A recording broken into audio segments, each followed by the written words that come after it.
देखिए डीवीसी किस तरह से हठधर्मिता कर रहा है और यहाँ पर पुलिस प्रशासन लगा के जिस तरह से विस्थापितों से बात किए बगैर जो 10,000 विस्थापित जो यहाँ से वंचित है अपना हक और अधिकार की लड़ाई लड़ रहा है।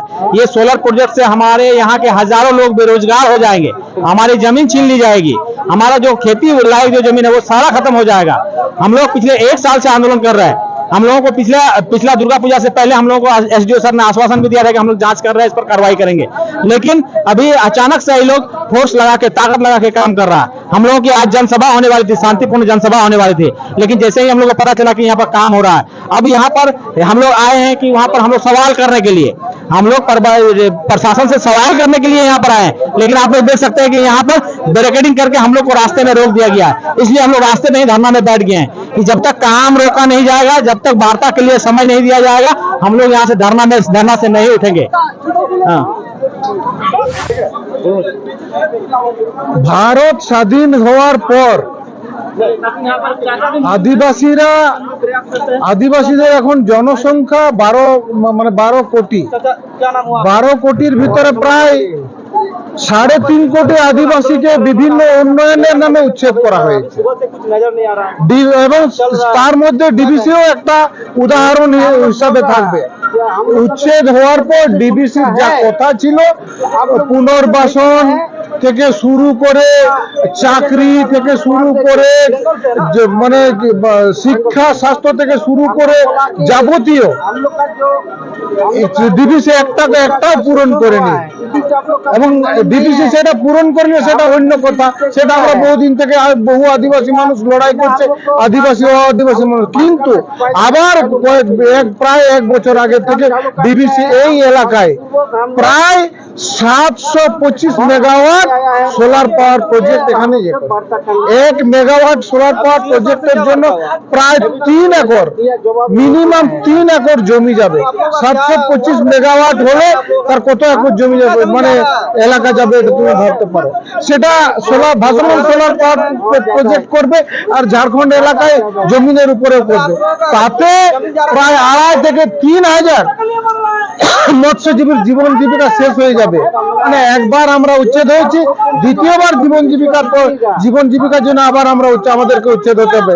এখান থেকে যারা ডিবিসি এলাকায় যারা চাষ করছে তাদের জীবন জীবিকাটা শেষ হয়ে যাবে, এখানে গোচারণ ভূমি শেষ হয়ে যাবে। ডিবিসি আবার এখানে তারের বেড়া দিয়ে নিজের জায়গা সব নিয়ে নেবে আর আমাদেরকে আবার দ্বিতীয়বারের মতো ডিবিসির জন্য উদ্যস্ত হতে হবে।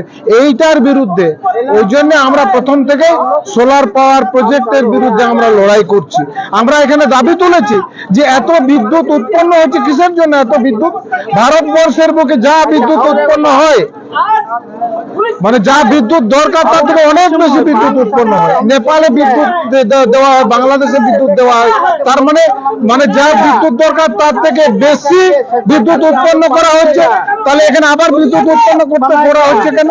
তার মানে কি এখানে ডিবিসি এনটিপিসির মতন কোম্পানিগুলো সরকার এদেরকে দায়িত্ব দিয়েছে আদিবাসীদের এই এলাকার মানুষের জীবন জীবিকাটাকে ধ্বংস করার জন্য। এখানে এই বিদ্যুৎ দেশের মানুষের কোনো কাজে লাগবে না, তার কারণ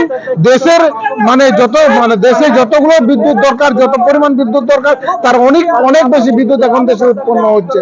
সুতরাং আমরা চাইবো যে জন্য আমরা জমিটা দিয়েছি, এখানে আমরা জলবিদ্যুৎ উৎপন্নের জন্য আমরা জমি দিয়েছি, আমরা ডিবিসির নিচের জেলাগুলোতে বন্যা নিয়ন্ত্রণের জমি দিয়েছি।